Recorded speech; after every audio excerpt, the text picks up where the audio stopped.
Assalamu alaikum students. Today we have lecture number 4 of company law. First of all, we will discuss the contents of the previous lecture. हमने पिछले class में क्या क्या पढ़ा था, कुछ हमने कंपनीज के टाइप्स पढ़ी थी, जैसे कि स्टैचुरी कंपनी था, चार्टर्ड कंपनी था, गवर्नमेंट कंपनी था, रजिस्टर्ड कंपनी था। ठीक है, चार्टर्ड कंपनी में हमने कहा था the company which are form under special statute, कोई खास कानून के तहत बनी हो। जैसे मैंने आपको बताया था, जैसे हमारा स्टेट बैंक ऑफ पाकिस्तान है, उनके अपने रूल्स एंड रेगुलेशन होते हैं, उनके अपने एक ऑटोनोमस बॉडी होती है। ठीक है, तो मामले से उसके अंडर चल रहे होते हैं, तो वो क्या थी हमारी स्टैचुरी कंपनी, जो किसी खास स्टैच्यू कुछ खास लॉ के तहत बनी होती हैं।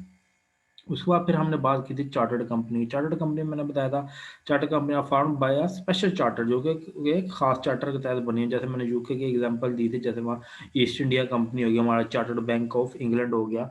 ठीक है, जिसको हेड कौन कर रहा था, वहाँ के स्टेट किंग क्वीन कोई भी क्राउन वगैरह कर रहे होते हैं।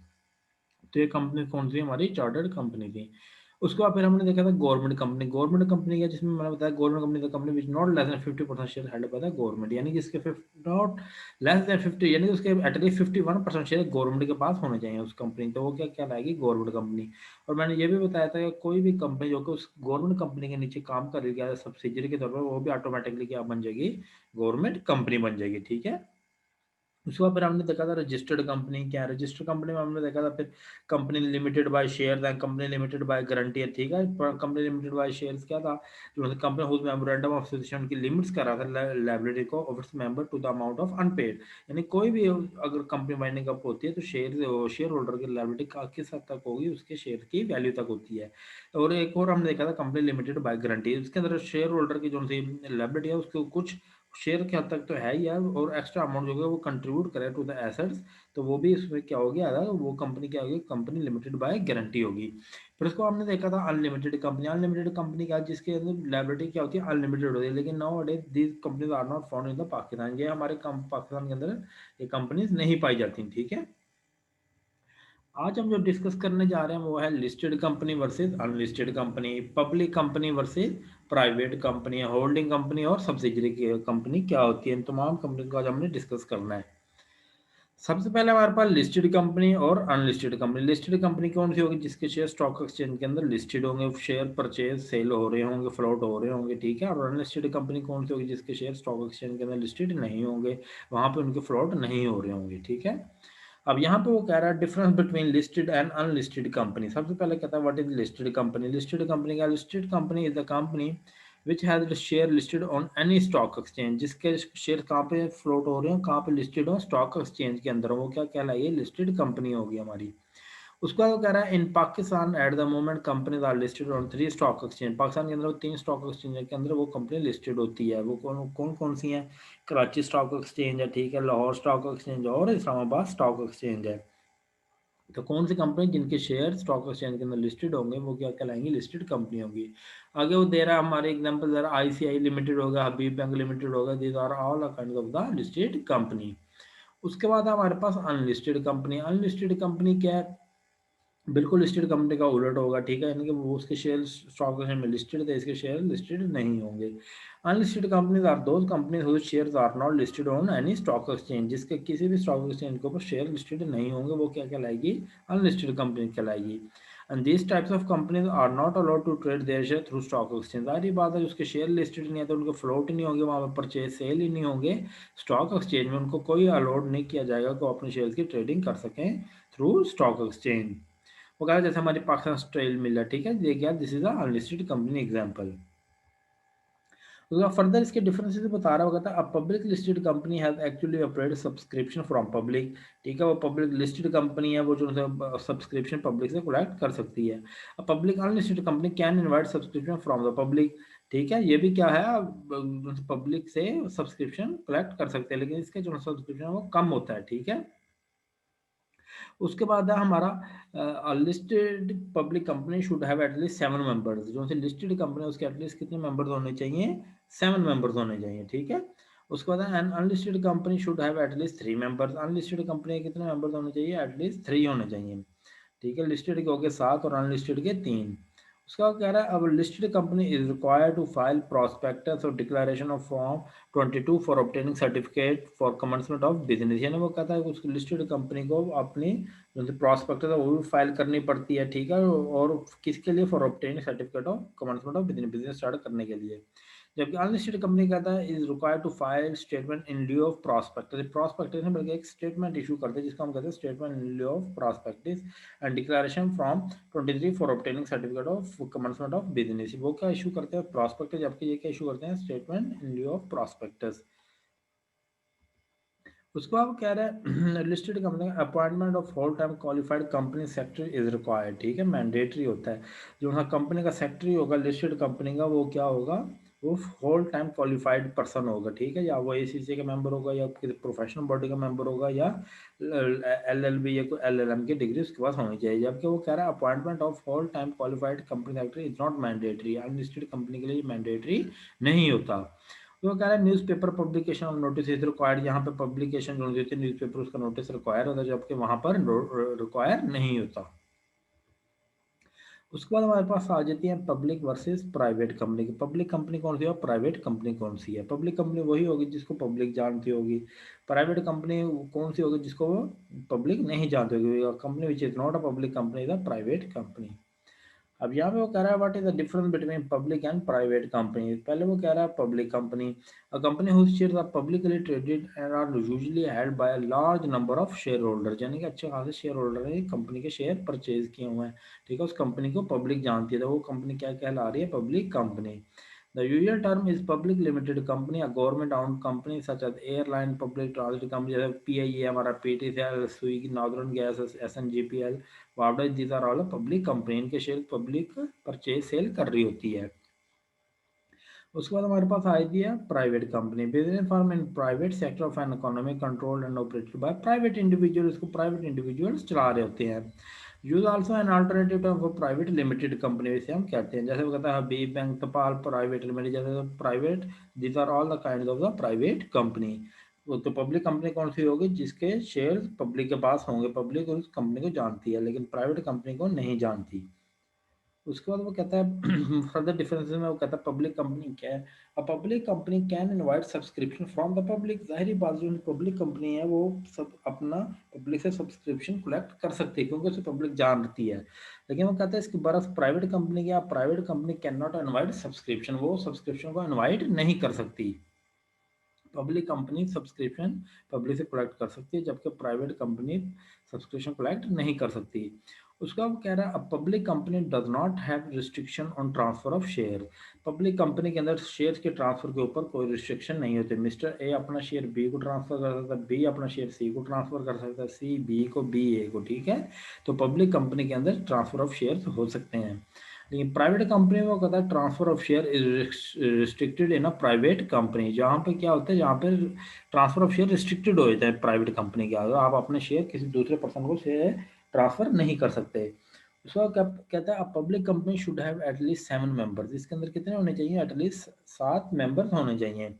अब private company should have at least 2 members, जबकि प्राइवेट कंपनी में कितने होने चाहिए? 2 होने चाहिए। पब्लिक में हो गए मिनिमम 7 हो गए, जबकि प्राइवेट में 2 हो गए। There is no restriction on upper limit of the members. यहाँ पे अपर लिमिट की कोई लिमिट्स नहीं है कि ये इतने, इससे ज़्यादा, यानी कि 7 मिनिमम लिमिट होगी और अपर लिमिट क्या? इन्फिनिटी, यानी कि कुछ भी नहीं है, यानी जितने मर्जी मेंबर आ सकते हैं। लेकिन प्राइवेट कंपनी में क्या होगा? 2 मिनिमम और रेंज आ गई 2 से 50, यानी मैक्सिमम कितने होने चाहिए? 50, 50 से ज़्यादा एक्सीड नहीं करना चाहिए। Maximum member can not exceed 50 member, यानी कि 50 से ज़्यादा नहीं हो सकते। जबकि पब्लिक कंपनी के अंदर मिनिमम 7 होते हैं और अपर लिमिट कोई नहीं होती, जितने मर्जी मेंबर्स बन सकते हैं।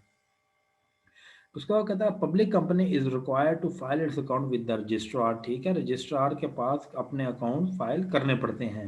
जो पब्लिक कंपनी है उसको क्या चाहिए? तो अपने जो अकाउंट है वो फाइल करे किसका? रजिस्ट्रार के पास। जबकि filing of account is not required by private company. Private company को अपने अकाउंट फाइल करने की जरूरत नहीं होती। उसके बाद वो कहता है पब्लिक कंपनी का कहता है quorum for a general meeting. Quorum होता है हमारी मिनिमम तादाद जो हो किसी भी मीटिंग को जो चलाने के लिए काफ़ी हो, ठीक है।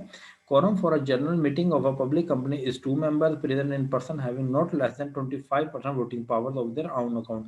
यानी उनकी मिनिमम 25% वोटिंग पावर होनी चाहिए वो उस मीटिंग को कोरम पूरा करने के लिए, उस मीटिंग का। Quorum in case of listed company shall be 10 member. अगर वो लिस्टेड कंपनी तो उसके कितने मेंबर होंगे? 10 होने चाहिए, ठीक है। जबकि वो प्राइवेट कंपनी का कह रहा है quorum for a general meeting of a private company is 2 member is present in person having not less than 20, उनके वो कितने होने चाहिए 25% वोटिंग पावर होनी चाहिए। लेकिन इसके बाद वो कहता है however quorum in case of SMCs, ठीक है, जो एसएमसीज है उसके लिए प्रेजेंस होता है सोल मेंबर, ठीक है। ये हमारे कौन से होते हैं जो कि सोल मेंबर चला रहे होते हैं, जो सी एसएमसीज होती हैं हमारे पास, ठीक है। तो ये स्मॉल बिजनेसेस के कॉर्पोरेशन होती हैं ये हमारी, तो उसको उसके लिए मेंबर कितने होना चाहिए, सोल मेंबर होना चाहिए, ये पर्सनली होना चाहिए या थ्रू प्रॉक्सी होना चाहिए उस मीटिंग को कंडक्ट करवाने के लिए। उसका वो कह रहा है public company is required to file statutory report, public company को और क्या चाहिए होता है कि वो अपनी स्टैट्यूटरी रिपोर्ट को भी फाइल करे, ठीक है, जबकि प्राइवेट कंपनी को अपनी स्टैट्यूटरी रिपोर्ट फाइल नहीं करनी पड़ती। पब्लिक कंपनी स्टैट्यूटरी रिपोर्ट क्या होती है जो कि कंपनी की लाइफ में एक दफ़ा पेश की जाती है, लेकिन वो किसके लिए कंपलसरी है, पब्लिक कंपनी के लिए, और प्राइवेट कंपनी के लिए वो कंपलसरी नहीं होती। उसके बाद वो कह रहा है a public company is required to hold a statutory meeting once in its life, company public company को क्या चाहिए होता है कि वो अपनी लाइफ के अंदर एटलीस्ट एक दफ़ा स्टैट्यूटरी मीटिंग कंडक्ट करवाए, ठीक है। लेकिन प्राइवेट कंपनी में क्या होगा, private company is not required to hold a statutory meeting, private company जो है वो स्टैट्यूटरी मीटिंग कंडक्ट नहीं कराती, उसके लिए कोई रिक्वायरमेंट नहीं होती। लेकिन पब्लिक कंपनी के लिए रिक्वायरमेंट्स होती हैं कि वो अपनी लाइफ के अंदर एक दफ़ा स्टैट्यूटरी मीटिंग कंडक्ट करवाए। ये आगे जाके हम मीटिंग भी डिस्कस करेंगे कि स्टैट्यूटरी मीटिंग क्या है, हमारी एनुअल जनरल मीटिंग क्या है, special extra ordinary general meeting क्या है। उसके बाद वो कह रहा है public company is required to file prospectus और statement in lieu of prospectus for obtaining certificate for commencement of business, public company को या तो फाइल प्रोस्पेक्टस फाइल करने या statement in lieu of prospectus देनी पड़ती है, किस लिए, तो उसको अपने बिजनेस को चलाने के लिए, कोई सर्टिफिकेट ऑब्टेन करने के लिए, ठीक है। लेकिन वो कहता है in case of private company this is are the not requirement for a private company to fulfil these condition, there is no requirement of filing of prospectus or statement in lieu of prospectus by a private company, private company के लिए ये requirement नहीं है। हाँ, अगर private company convert करने जा रही है पब्लिक है तो ये फिर उसको फुलफिल करनी पड़ेगी ये कंडीशन। उसके बाद वो कह रहा है a public company has to raise minimum subscription before obtaining certificate for commencement of business, ठीक है। पब्लिक कंपनी को क्या है अपना मिनिमम सब्सक्रिप्शन जो कि मेंबर से लेता है वो मिनिमम रिक्वायरमेंट होती है, ठीक है, सर्टिफिकेट ऑफ बिजनेस लेने के लिए। लेकिन this type of requirement is not needed in private company. इसमें वो कह रहा है there no requirement to raise minimum subscription by private company, private company को मिनिमम सब्सक्रिप्शन कलेक्ट करने की जरूरत नहीं होती। उसके बाद कहता है public company is required to file its accounts with the registrar, public company को क्या चाहिए होता है कि वो अपने अकाउंट जो है वो रजिस्ट्रार के पास फाइल करे।